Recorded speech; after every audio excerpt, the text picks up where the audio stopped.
ఏం ఫరక్ పడదని కూడా మనం చెప్పుకోవచ్చు. చైనా కావచ్చు, లేకపోతే బ్రిక్స్కి సంబంధించిన నేషన్ ఏవైతే కంట్రీస్ ఉన్నాయో ఆ కంట్రీస్ అన్ని కూడా ఇంతకుముందు మనం చూస్తే బ్రిక్స్ సమ్మిట్ జరిగినప్పుడు పుతిన్ కూడా చాలా క్లియర్గా ఒక స్టేట్మెంట్ ఏం చెప్పాడంటే, అమెరికా డాలర్ని మనం పక్కన పెట్టి మన వ్యాపారాలు, మన ట్రాన్సాక్షన్స్ అన్ని మనం వేరే కరెన్సీస్లో, మన సొంత కరెన్సీస్లోనే చేసుకునే ప్రయత్నం చేద్దామని చెప్పి అప్పుడు కూడా పుతిన్ చెప్పాడు.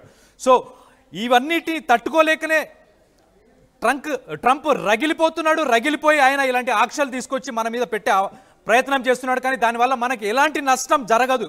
రీసెంట్గా మనం చూస్తే పాకిస్తాన్లో ఆయిల్ ఉంది, నేను ఆయిల్కి సంబంధించి అక్కడ పెట్రోలియం కంపెనీస్ పెడతాను, అక్కడ నుంచి ఆయిల్ తీస్తానని అన్నారు. కానీ యాక్చువల్గా జియాలజిస్టులు ఏం చెప్తున్నారంటే పాకిస్తాన్లో అసలు ఆయిలే లేదని చెప్పి.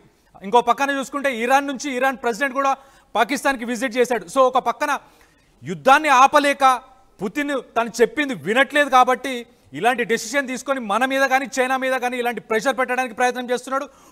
మరొకసారి మా కొలీగ్ సచిన్తో కూడా మాట్లాడి తెలుసుకునే ప్రయత్నం చేద్దాం. సచిన్, చెప్పండి, అసలు మనం కొనే ఆయిల్ మీద నెత్తురుంది అంటే రష్యా దగ్గర మనం కొంటున్నాం, రష్యా యుక్రెయిన్ మీద వార్కి వెళ్తుంది, అక్కడ చాలా మంది సైనికులు చనిపోతున్నారు, మీరు కొనే ఆయిల్ వల్ల ఎంతో మంది ప్రాణాలు పోతున్నాయి అంటున్నాడు. దానికి మనకి ఏమైనా సంబంధం ఉన్నట్ట? నిజంగా ట్రంప్ బుర్రను మాట్లాడుతున్నాడు లేకపోతే ఉన్న బుర్ర చిప్పు కోల్పోయి మాట్లాడుతున్నాడు? Sachin sorry to interrupt, one more point. ఇప్పుడు మనం చూస్తే గాజా విషయంలో పాలస్తీనా కావచ్చు, గాజా కావచ్చు, ఇలాంటి విషయాల్లో మనం చూస్తే కనుక అమెరికా ఎంతో వెపన్స్ ని కావచ్చు లేకపోతే అలాగే ఆర్మీని కూడా పంపించింది కదా, మరి ట్రంప్ చేతుల మీద బ్లడ్ లేదా? రైట్ అదే ట్రంప్ ప్రశ్నించుకోవాల్సిన సందర్భం. ఏమంటారంటే వెరీ లిటిల్ బిజినెస్, ఇండియాతో వెరీ లిటిల్ బిజినెస్ అంటున్నాడు. What Trump should understand is ఎంత బిజినెస్ చేస్తున్నామని కాదు, నీకున్న రిలేషన్స్ ఏంటి, ఆ రిలేషన్స్ లో నీ వాణిజ్యానికి సంబంధించి, ఎందుకంటే అఫ్ కోర్స్ మనకి ఇంపాక్ట్ ఉంటుంది. మరి ముఖ్యంగా అఫ్ కోర్స్ నేను ఇక్కడ మాట్లాడినప్పుడు కాబట్టి మనం మాట్లాడుకున్న క్రమంలో నార్మల్ గా అనిపించవచ్చు కానీ బట్ ఇంటెన్సిటీ ఉంటుంది.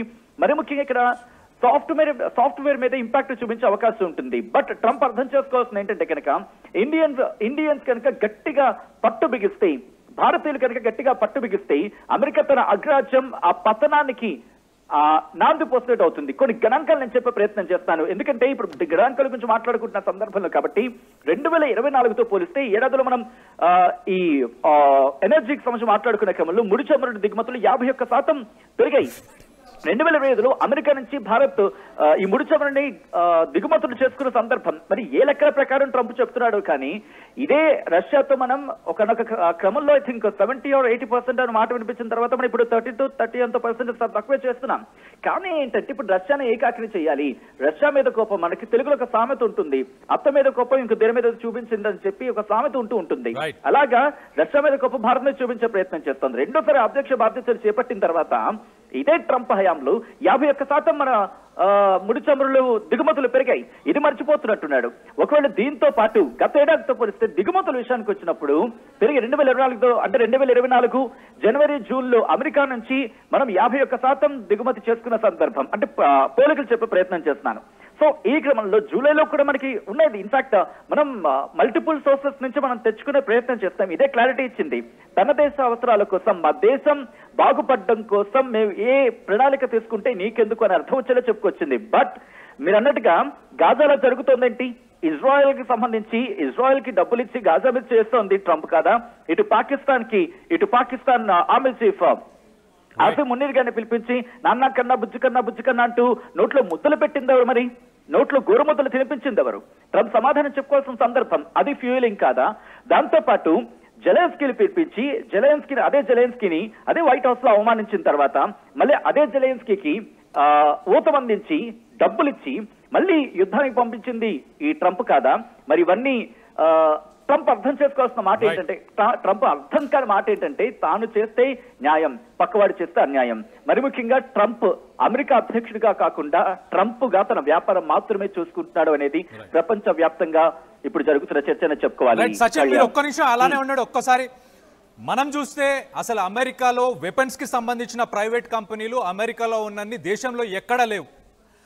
అంటే యుద్ధం జరిగితేనే వాటికి బిజినెస్ అవుతుంది. ఈ ఇజ్రాయెల్ గాజాకి సంబంధించి ఏదైతే యుద్ధం జరుగుతుందో అక్కడ ఆ వెపన్సే వాడుతున్నారు. అంటే వాళ్ళ కంపెనీస్ బిజినెస్ జరగడానికి ట్రంప్ ఆ వార్ని కంటిన్యూ చేపిస్తూనే ఉన్నాడు. ఒక పక్కన వాళ్ళకి ఆహారం కావచ్చు, వాళ్ళకి నీరు కావచ్చు, లేకపోతే మెడికల్ ఎయిడ్ కావచ్చు, ఎలాంటిది కూడా అందనివ్వకుండా చేసేది ట్రంప్ ఒక పక్కన. ఇంకో పక్కన యుద్ధాన్ని పెంచి పోషిస్తున్న ట్రంప్ ఇప్పుడు వచ్చేసి యుక్రెయిన్ రష్యాకి మధ్యలో జరుగుతున్న వార్ని మీరు ఆపించాలి అని చెప్పి మోదీకి చెప్తున్నాడు. మన ఇండియాకు ఒక వార్నింగ్ ఇస్తున్నాడు.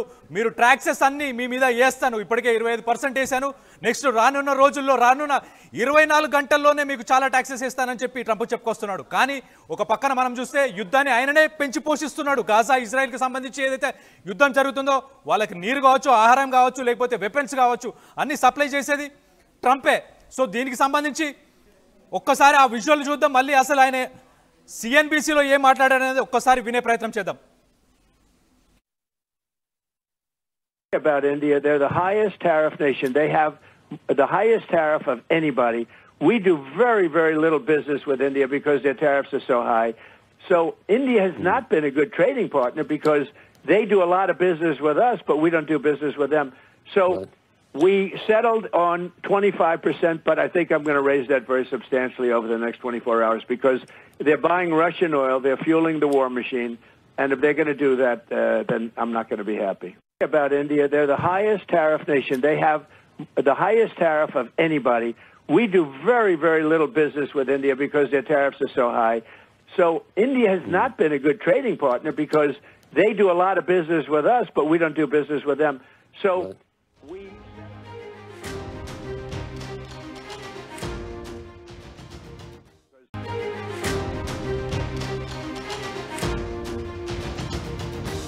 బ్రేకింగ్ న్యూస్ చూస్తున్నాం. ఇండియాపై మరోసారి విరుచుకుపడ్డాడు ట్రంప్. ఇండియాతో వ్యాపారం కష్టంగా మారిందని చెప్పి ఆయన చెప్పుకొచ్చాడు. 24 గంటలు